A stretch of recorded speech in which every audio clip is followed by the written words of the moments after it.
안녕하세요. 아이비입니다. 오늘은 여러분과 젠더, 즉 성별에 대해서 조금 이야기를 해볼까 합니다. 이전 비디오에서도 잠깐 언급한 적이 있었죠. 북미 회사에서는 성별을 표기할 때 she, her, she, they, he, they, they, them, he, him 이렇게 5개의 대명사로 표현하는 것이 꽤 흔한 일입니다. 물론 이 외에도 다른 대명사들이 존재하긴 합니다만 그래도 이 5가지가 가장 많이 쓰이고 있습니다. 모든 회사가 다 그런 것은 아니고요. 예를 들어서 조금 더 보수적인 인더스트리에 있는 회사들에서는 저런 대명사를 표기하는 방법이 많이 도입이 되어 있지 않은 상태이고 은행처럼 보수적이지만 보편적 인구를 타겟 마켓으로 삼고 있는 회사들에서는 그래도 제법 사용하고 있는 상태입니다. 그리고 그 외에 시민과 함께 일하고 있는 정부 그리고 문화가 조금 더 열려있는 스타트업 회사에서는 꽤 깊게 도입이 되어 있는 상태입니다. 제가 지금 다니고 있는 회사나 또 이전에 다니던 회사들은 주로 다 스타트업이었고 그래서 사내에서 사용하는 메신저 같은 데에서도 이렇게 대명사를 기입할 수 있는 표기란이 따로 있습니다. 그리고 외부 사람들과 얘기를 할 때에도 이메일에서도 표기하는 경우가 매우 잦습니다. 이는 구인을 할 때도 마찬가지인데요. 회사에서 이력서에 써있는 이름을 보고 성별을 예측하기 원치 않은 지원자들은 대명사를 넣어달라는 질문이 따로 마련되어 있는 경우가 많이 있습니다. 저는 개인적으로 she, they를 사용하고 있습니다. 이는 she, her, 그리고 they, them 사이에 스펙트럼에 있다는 뜻입니다. 이게 도대체 뭘 뜻하는 걸까요? 한마디로 저는 스스로를 젠더 퀴어라고 표현하고 있습니다. 누군가 저를 she로 부르거나 they로 부르는 것은 환영합니다. 하지만 저를 lady, ma'am, girl 이런 식으로 하이퍼 젠더 용어를 사용해서 부르는 것은 매우 거부감이 들고 또 동감도 가지 않습니다. 이는 he, they를 사용하는 사람들도 마찬가지고요. 그분들에겐 dude, bro, hey man 이런 식으로 하이퍼 젠더 용어를 피해주는 것이 예의입니다. 성별을 구분해보자면 사실 끝이 없습니다. 하지만 이 비디오를 위해 편의상 크게 나눠보자면 cisgender, transgender, non-binary, 그리고 gender fluid 이렇게 나눌 수 있겠습니다. 첫 번째 2가지 젠더에 대해서 이야기를 해보자면 cisgender 같은 경우는 자신이 갖고 태어난 성별과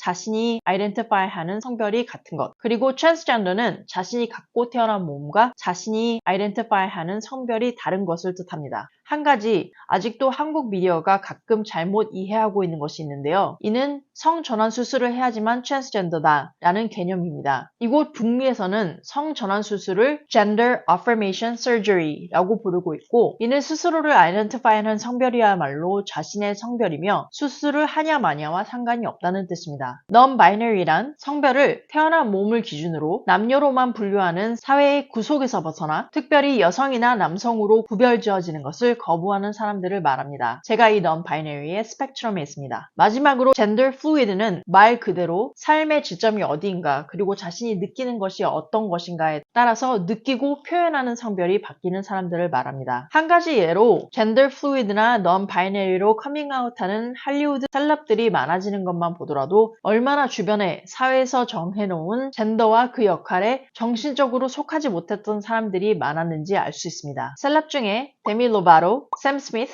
제넬 모네이 등이 non-binary로 they, them 대명사를 사용하고 있고요. 카라 델라빈이 젠더 플루이드로 커밍아웃한 상태입니다. 또 한 가지 지적하고 싶은 것은 사람마다 패션이나 메이크업 혹은 그 외 외적 모습으로 표현하는 방식이 매우 다르다는 것입니다. 즉 스스로를 아이덴티파이 할 때는 non-binary지만 겉보기 모습은 그냥 시스젠더의 모습으로 표현하는 사람들도 많이 있고요. 혹은 중성적인 모습으로 표현하는 것을 선호하지만 시스젠더인 경우도 많이 보입니다. 예를 들어 이성애자이고 시스젠더인 남성분들이 매니큐어를 바르거나 메이크업을 하는 경우도 매우 잦아지고 있고요. 이성애자이고 시스젠더인 여성이 넥타이를 매거나 턱시도를 입는 일도 아주 특이한 일이 아닌 것이 되어가고 있습니다. 이곳 북미에서는 젠더라는 것은 사회가 만든 박스다라는 철학이 점점 더 보급이 되어가고 있습니다. 비록 아직도 사실 사회 전체적으로 보자면 매우 느린 변화긴 합니다만 토론토는 처음 만났을 때 프로나운스가 무엇인지 물어보는 것을 권하는 분위기가 되어가고 있습니다. 개인적으로 아직 신체적 변화가 오기 전에는 길을 가다 보면 너 여자야 남자야 라는 질문을 많이 받기도 했고 식당에 갔을 때도 sir 이라는 호칭을 받는 경우가 꽤 많았으며 여자 화장실에 있을 때면 다른 여성들이 화들짝 놀라는 경우도 많이 있었습니다. 그때만 해도 사회가 너 여자야 남자야 확실히 해 라는 뉘앙스였죠. 점차 젠더 퀴어나 성소수자들 그리고 그들을 지지하는 엘라이들이 더욱 목소리를 높이며 이제 많은 것들이 점점 더 긍정적으로 바뀌어가고 있습니다. 여러분은 어떤 성별로 스스로를 표현하고 계시나요? 혹은 여러분 주변에 다른 젠더로 표현하는 사람들이 있나요? 꼭 박스 안에 갇힌 모습이 아니시길 바라며 그리고 다른 사람들을 박스에 가두는 사람이 아니시길 바랍니다. 그리고 사회에서 요구하는 성별 역할에 너무 스트레스를 받거나 그것을 또 강요하는 사람이 아니시길 바랍니다. 조금씩 변해가고 있고 우리 모두가 스스로가 원하는 모습으로 표현할 수 있는 사회가 멀지 않다고 믿고 있습니다. 여기까지 들어주셔서 감사하고요. 그러면 좋은 하루 되세요. 안녕.